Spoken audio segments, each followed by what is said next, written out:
Hi friends, welcome to my YouTube channel study with you Lovely Sharma में। चलिए हम लोग स्टार्ट करते हैं। आज का मैं जो लेकर आई हूँ, मैं current editorial current affair topic wise करवा रही हूँ। तो आज हम लेकर आए हैं इन्वायरमेंट टू द पॉइंट। मतलब इन्वायरमेंट में क्या क्या जो महत्वपूर्ण चीज़ें की गई है वो हम पढ़ लेते हैं। पहला इधर दिया हुआ नोट्स पॉइंट्स हम पढ़ लीजिएगा। केरल ने भारत का पहला राज्य स्तरीय बर्ड एटलस जारी किया है। इस एटलस में 361 पक्षियों की प्रजाति शामिल है। जो भारत का पहला राज्य स्तरीय बर्ड एटलस जारी हुआ है वो केरल राज्य के द्वारा किया गया है और इसमें जो टोटल है 361 पक्षियों की प्रजाति शामिल की गई है। मध्य प्रदेश के जबलपुर में लम्हेटा में भारत का पहला भूवैज्ञानिक उद्यान का निर्माण किया जाएगा। और जो भारत का पहला भूवैज्ञानिक उद्यान है वो मध्य प्रदेश के जबलपुर के लम्हेटा में किया जाएगा। और इस पार्क का जो निर्माण है उससे है कि भूवैज्ञानिक विरासत के संरक्षण को बढ़ावा मिलेगा। इस भूवैज्ञानिक विरासत के संरक्षण के लिए भारत का पहला भूवैज्ञानिक उद्यान का निर्माण किया जा रहा है। वही गुजरात के सुंदरबन मिनी चिड़ियाघर ने जानवरों को वित्तीय राहत प्रदान करने के उद्देश्य से एडॉप्ट एन एनिमल पहल की शुरुआत की है। जो गुजरात के सुंदरबन मिनी चिड़ियाघर ने जानवरों को वित्तीय राहत प्रदान करने के लिए एडॉप्ट एन एनिमल पहल की शुरुआत की है। दक्षिण अमेरिकी देश पेरू ने तटीय क्षेत्रों में तेल रिसाव के कारण 90 दिनों का पर्यावरणीय आपातकाल घोषित किया है। पेरू तट के पास स्पेनिश ऊर्जा फर्म रेप्सोल ने 6000 बैरल कच्चे तेल का रिसाव हुआ है। ये बहुत इंपॉर्टेंट क्वेश्चन है, पूछ सकता है क्वेश्चन कि कौन सा देश है जो मतलब तेल रिसाव के कारण वहाँ 90 दिनों का पर्यावरणीय आपातकाल घोषित हुआ है। तो है दक्षिणी अमेरिकी देश पेरू में घोषणा की गई है 90 दिनों का पर्यावरणीय आपातकाल है। यहाँ 6000 बैरल कच्चे तेलों का रिसाव हुआ है। सौभाग्य योजना के तहत घरों में सौर ऊर्जा आधारित विद्युतीकरण के मामले में राजस्थान प्रथम स्थान पर रहा है। जो सौभाग्य योजना है उसमें राजस्थान प्रथम स्थान पर रहा है। दिल्ली कैबिनेट ने भारत के पहले इलेक्ट्रॉनिक वेस्ट इको पार्क की स्थापना को मंजूरी दे दी है। दिल्ली में लगभग हर साल 2 लाख टन ई कचरा पैदा होता है। यह पार्क ई कचरे का सुरक्षित तरीके से पुनर्चक्रण करेगा। ये जो दिल्ली कैबिनेट ने भारत के पहले इलेक्ट्रॉनिक वेस्ट इको पार्क का स्थापना करने को मंजूरी दे दी है। वही हरियाणा के गुरुग्राम में स्थित अरावली जैव विविधता पार्क को भारत का पहला अन्न प्रभावी क्षेत्र आधारित संरक्षण उपाय घोषित किया है। IUCN द्वारा OECM का दर्जा उन क्षेत्रों को दिया जाता है जो जैव विविधता का संरक्षण तो करते हैं लेकिन संरक्षित क्षेत्र नहीं है। मध्य प्रदेश में भारतीय रेलवे का पहला सौर ऊर्जा संयंत्र लॉन्च किया गया। इसकी क्षमता 1.7 मेगावाट होगी। विश्व आर्थिक मंच WEF मध्य प्रदेश में भारतीय रेलवे का पहला सौर ऊर्जा संयंत्र लॉन्च किया गया है। जो भारतीय रेलवे का पहला सौर ऊर्जा संयंत्र है वो मध्य प्रदेश में लॉन्च किया गया और इसकी जो क्षमता होगी वो 1.7 मेगावाट होगी। विश्व आर्थिक मंच WEF तथा national institute of urban affairs NIUA ने सस्टेनेबल सिटीज इंडिया प्रोग्राम को शुरू किया है और इसके तहत 2 साल में भारत के 5 से 7 शहरों को डीकार्बोनाइज्ड किया जाएगा। भारत में पहली बार ओशियन 2022 सम्मेलन का आयोजन किया जाएगा। ओशियन 2022 सम्मेलन का आयोजन किया गया और इसका आयोजन चेन्नई में किया गया है। कहाँ किया गया? चेन्नई में। अब भारत में पहली बार किया गया है। यह वैश्विक समुद्री शोधकर्ताओं का द्विवार्षिक कार्यक्रम है। इसका उद्देश्य समुद्री प्रदूषण, जलवायु परिवर्तन, मौसम अनिश्चितता आदि से निपटने पर विचार विमर्श करना है। मन्नार की खाड़ी तथा पार्क की खाड़ी में जैव विविधता के संरक्षण हेतु तमिलनाडु ने नागपट्टनम मरीन एलिट फोर्स का गठन किया है। इसके तहत संकटग्रस्त प्रजातियों की रक्षा की जाएगी। जो मन्नार की खाड़ी में है, मन्नार की पाक की खाड़ी में जैव विविधता के संरक्षण के लिए मरीन एलिट फोर्स का गठन किया गया। इससे क्या है कि संकटग्रस्त प्रजातियों की रक्षा की जाएगी। और याद रखिएगा जैव विविधता दिवस कब मनाया जाता है? 22 मई को जैव विविधता दिवस मनाया जाता है। हिमाचल प्रदेश के मंडी जिले में राज्य का पहला जैव विविधता पार्क खोला गया है और इसका उद्देश्य क्या है कि संकटपन पादपों की रक्षा करना है। जो पादप संकटग्रस्त हो चुके हैं उनकी रक्षा करना है। जो राज्य का पहला जैव विविधता पार्क है हिमाचल प्रदेश के मंडी जिले में खोला जाएगा। ओडिशा ने मैंग्रोव की प्रजातियों के लिए एक जीन बैंक नर्सरी खोलने की घोषणा की। इसका उद्देश्य मैंग्रोव वनों का संरक्षण प्राप्त करना है। जिसका उद्देश्य है वो मैंग्रोव वनों की जो रक्षा प्राप्त करना है। और ऐसा इसलिए कि जो मैंग्रोव की प्रजातियों के लिए एक जीन बैंक इसलिए खोला जा रहा है क्योंकि जो हाल ही में आपने सुना होगा कि जो चक्रवात यास आया था उससे मैंग्रोव वन को बहुत ज़्यादा नुकसान हुआ है। और खास करके उड़ीसा में जो भितरकनिका नेशनल पार्क है वहाँ बहुत नुकसान हुआ था। और भितरकनिका नेशनल पार्क इसीलिए वो चर्चा का विषय बना हुआ था चक्रवात यास के कारण। याद रखिएगा जो चक्रवात यास है उसका नामकरण कौन सा देश किया है? ओमान किया है। वही दुबई यूएई ने दुनिया की पहली हाइड्रोजन से चलने वाली flying boat the jet launch करने की घोषणा की है। यह 8 या 12 यात्रियों को ले जाने में सक्षम होगी, हाइड्रोजन से चलेगी और द जेट उसका नाम होगा। और किसके द्वारा विकसित किया गया? दुबई के द्वारा। यही 8 से 12 यात्री को ले जाने में सक्षम होगा। 5वीं संयुक्त राष्ट्र पर्यावरण सभा का आयोजन केन्या के नैरोबी में किया गया है। इस दौरान जैव विविधता संरक्षण, पारिस्थितिकी तंत्र, सतत विकास लक्ष्य आदि विकासों के 14 प्रस्ताव रखे गए हैं। अब वर्तमान में इसमें 193 सदस्य देश हैं। 5वीं संयुक्त राष्ट्र पर्यावरण सभा का आयोजन कहाँ किया गया? केन्या के नैरोबी में किया गया है। महाराष्ट्र सरकार ने स्वयं की वन्य जीव कार्य योजना 2021-30 पारित किया। ऐसा करने वाला भारत का पहला राज्य बन गया है। क्या है? भारत का पहला राज्य बन गया है।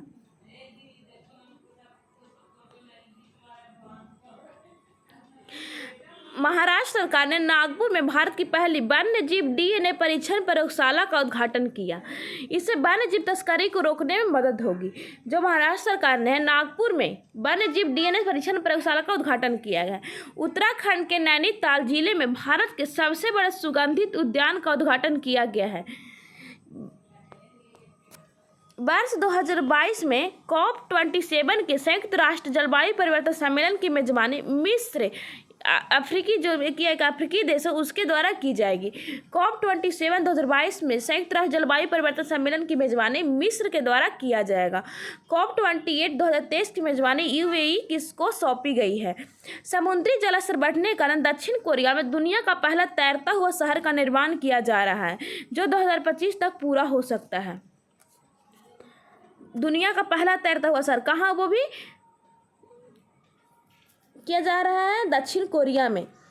NOAA के राष्ट्रीय पर्यावरण सूचना विश्लेषण केंद्र के अनुसार अगस्त 2021 पिछले 142 वर्षों में 6ठा सबसे गर्म महीना रहा है।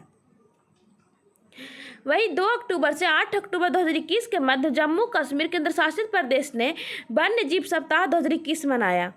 2 अक्टूबर से 8 अक्टूबर में जम्मू कश्मीर केंद्र शासित प्रदेश ने वन्य जीव सप्ताह 2021 मनाया। इसका थीम है forest and livelihoods sustaining people and planet. सितंबर 2021 में किन दो देशों के बीच climate action and finance mobilization dialogue launch किया गया है?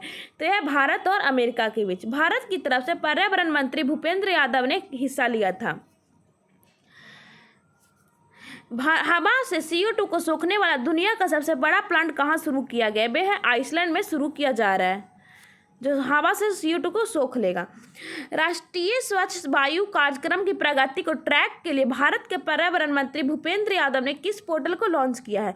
तो इसका नाम है प्राण पोर्टल, स्वच्छ वायु के लिए। तो याद एकदम ये तो ट्रिक के साथ आ जाएगा।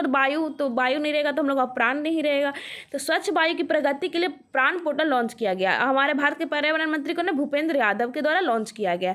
भारत का पहला डुगोंग संरक्षण रिजर्व कहाँ स्थापित किया जाएगा? तो यह तमिलनाडु के दक्षिणी पूर्वी तट पाक खाड़ी में स्थापित किया जाएगा। भारत का पहला डुगोंग संरक्षण रिजर्व। प्लास्टिक समझौता शुरू करने वाला पहला एशियाई देश है भारत और किसके सहयोग से? भारतीय उद्योग परिसंघ के सहयोग से किया जाएगा। NTPC ने 25 मेगावाट की फ्लोटिंग सोलर परियोजना कहाँ बनाई? तो Simhadri thermal power station Visakhapatnam में। भारत के सबसे ऊंचे हर्बल पार्क यानी कि 11,000 फीट की ऊंचाई पर का उद्घाटन कहाँ किया गया? तो चमोली जिला उत्तराखंड में। कूलिंग एक्शन प्लान को लॉन्च करने वाला पहला देश कौन है? भारत। आज़ादी के अमृत महोत्सव के तहत किस मंत्रालय ने वृक्षारोपण अभियान 2021 की शुरुआत की? तो इसका उत्तर होगा कोयला मंत्रालय के द्वारा। कोयला मंत्रालय के एक विभाग ने गो ग्रीनिंग अभियान के तहत 2385 हेक्टेयर पर वन लगाने का निर्णय लिया है। केंद्रीय पर्यावरण मंत्रालय ने प्लास्टिक अपशिष्ट प्रबंधन संशोधन अधिनियम नियम 2021 को मंजूरी, जिसके तहत 1 जुलाई 2022 तक सिंगल यूज प्लास्टिक को चरणबद्ध तरीके से समाप्त किया जाएगा। प्लास्टिक अपशिष्ट प्रबंधन संशोधन नियम 2021 किस मंत्रालय ने जारी किया है? तो इसका सही उत्तर हो जाएगा केंद्रीय पर्यावरण वन एवं जलवायु परिवर्तन मंत्रालय द्वारा किया गया है। अगस्त 2021 में थाईलैंड ने कोरल मूंगों को नुकसान पहुंचाने वाले सनस्क्रीन पर प्रतिबंध लगाया है। अगस्त 2021 में थाईलैंड ने कोरल मूंगों को नुकसान पहुंचाने वाले सनस्क्रीन पर प्रतिबंध लगाया है। राष्ट्रीय पर्यावरण संबंधी मानक प्रयोगशाला की आधारशिला प्रधानमंत्री मोदी ने कहाँ रखी है? तो नई दिल्ली में। राजस्थान के रेगिस्तान में हरित आवरण बढ़ाने के लिए प्रोजेक्ट बोल्ड किसने लॉन्च किया? प्रोजेक्ट बोल्ड राजस्थान में हरित आवरण को बढ़ाने के लिए तो खादी ग्रामोद्योग आयोग एवं बॉर्डर सिक्योरिटी फोर्स मिलकर। इसके तहत जैसलमेर के टनोट गांव में 27 जुलाई 2021 को बीएसएफ ने केवीआईसी के साथ मिलकर 1000 बांस के पौधे लगाए गए। यानी कि पूछ सकता है क्वेश्चन, प्रोजेक्ट बोल्ड का संबंध किस पौधे से? तो बांस के पौधे से, बैम्बू ट्री से। राष्ट्रीय डॉल्फिन अनुसंधान केंद्र कहाँ स्थापित किया जाएगा? तो इसका सही उत्तर हो जाएगा पटना। गंगा नदी डॉल्फिन के लिए भारत की प्रथम वेधशाला भागलपुर बिहार में स्थापित करने की घोषणा की गई है। दिल्ली के कनॉट प्लेस में भारत का पहला कार्यात्मक स्मॉग टावर को लॉन्च किया गया है। ग्रीनपीस की एक रिपोर्ट के अनुसार राजधानी दिल्ली में नाइट्रोजन डाइऑक्साइड NO2 की मात्रा कितने प्रतिशत की वृद्धि हुई है? तो 125% की वृद्धि हुई है।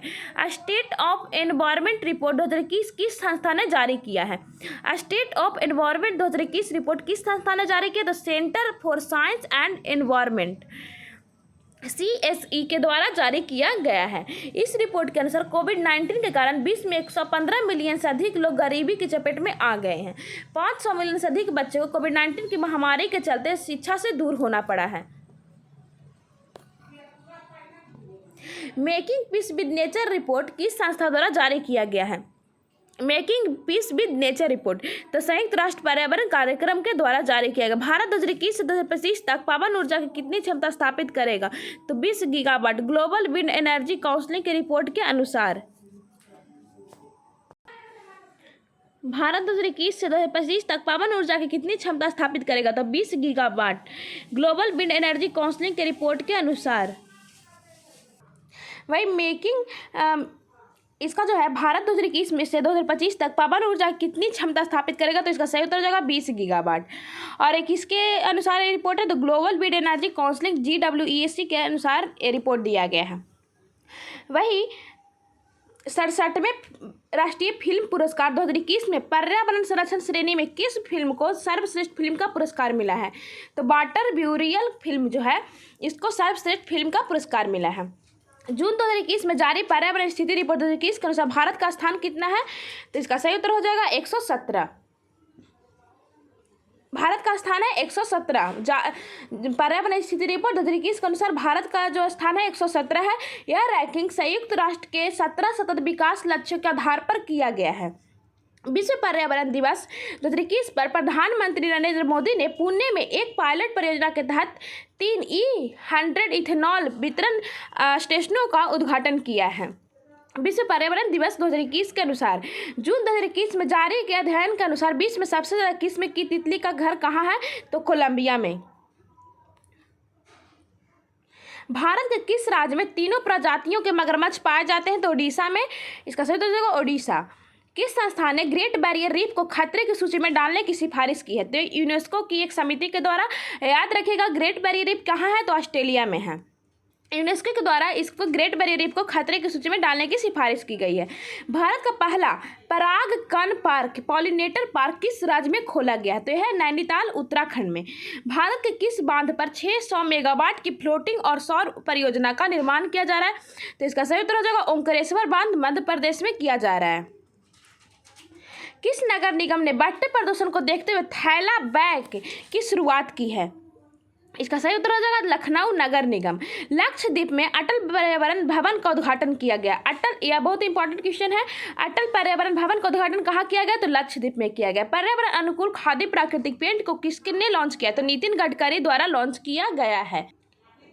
पक्षी महोत्सव कलरव के कारण खबरों में आई नागी-नकटी बर्ड सेंचुरी किस राज्य में है? तो यह बिहार में। बिहार का दूसरा पक्षी महोत्सव भागलपुर में आयोजित होगा। किस मंत्रालय ने पर्यावरण को प्रदूषित करने वाले पुराने वाहनों पर ग्रीन टैक्स लगाने का निर्णय लिया? तो यह है सड़क परिवहन मंत्रालय के द्वारा। भारत का पहला वेटलैंड संरक्षण और प्रबंधन केंद्र किस शहर में स्थापित किया गया है? तो चेन्नई, तमिलनाडु में। समुद्री शैवाल पार्क कहाँ स्थापित किया गया? तो यह है तमिलनाडु में। समुद्री शैवाल पार्क तमिलनाडु में स्थापित करने का निर्णय लिया गया। 2020 tree city of the world के रूप में किसे चुना गया है? तो हैदराबाद को। 2020 tree city of the world के रूप में किसे चुना गया? हैदराबाद को चुना गया है। अशफाक उल्लाह खान प्राणी उद्यान उत्तर प्रदेश के किस शहर में खोला गया? तो गोरखपुर में। अम्बोली जैव विविधता विरासत स्थल किस राज्य में स्थापित करने की घोषणा की है? महाराष्ट्र में। किस देश में पर्यावरण क्षति करने वाले व्यक्ति को दंडित करने के लिए इकोसाइड बिल लाया गया है? तो फ्रांस में। संयुक्त राष्ट्र द्वारा वर्ष 2020 में जैव विविधता का सुपर वर्ष घोषित किया गया है। जो संयुक्त राष्ट्र द्वारा जो 2020 को है जैव विविधता का सुपर वर्ष घोषित किया गया। उत्तराखंड के उत्तरकाशी में भारत का पहला हिम तेंदुआ संरक्षण केंद्र स्थापित किया गया है। उत्तराखंड के उत्तरकाशी में। वर्ष 2020-25 के लिए पर्यावरण, वन और जलवायु परिवर्तन मंत्रालय ने गिद्ध संरक्षण कार्य योजना आरंभ किया है। उत्तराखंड के मुनस्यारी में भारत का प्रथम लाइकेन पार्क स्थापित किया गया है। पन्ना टाइगर रिजर्व को बायोस्फीयर रिजर्व के विश्व नेटवर्क में शामिल किया गया है। वर्तमान में भारत में 18 बायोस्फीयर रिजर्व है, जिनमें से 12 को बायोस्फीयर रिजर्व के विश्व नेटवर्क में शामिल किया है। भारत में टोटल कितने हैं बायोस्फीयर रिजर्व? 18 है, जिसमें से विश्व नेटवर्क में 12 को शामिल किया गया। वो जो नया है वो पन्ना टाइगर रिजर्व को शामिल किया गया है। वर्ष 2030 को संयुक्त राष्ट्र महासभा द्वारा संयुक्त राष्ट्र पारितंत्र पुनर्स्थान दशक घोषित किया गया है। वर्ष 2021 से लेकर 30 तक। The world of organic agriculture report 2020 के अनुसार विश्व में जैविक किसानों की सर्वाधिक संख्या भारत में है। The world of organic agriculture report 2020 जो आया है उसके अनुसार जो जैविक किसानों की सर्वाधिक संख्या भारत में है। कहाँ है? भारत में। किस मंत्रालय ने डिजिटल महासागर प्लेटफॉर्म का आरंभ किया है? इसका सही उत्तर हो जाएगा पृथ्वी विज्ञान मंत्रालय द्वारा डिजिटल महासागर प्लेटफॉर्म को आरंभ किया गया है।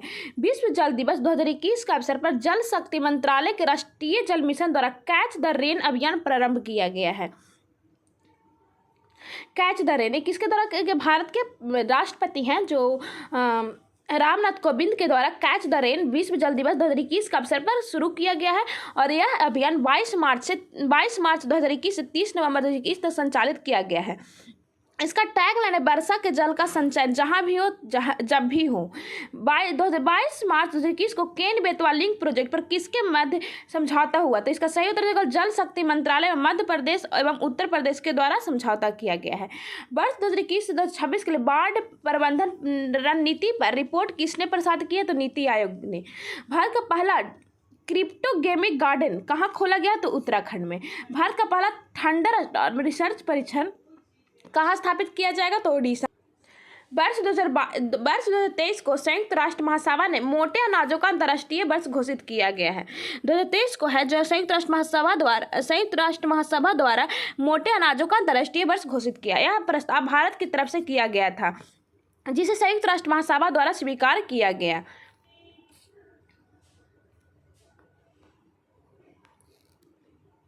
राष्ट्रीय समुद्री कछुआ कार्य परियोजना 2021 से 26 किसके द्वारा जारी किया गया है?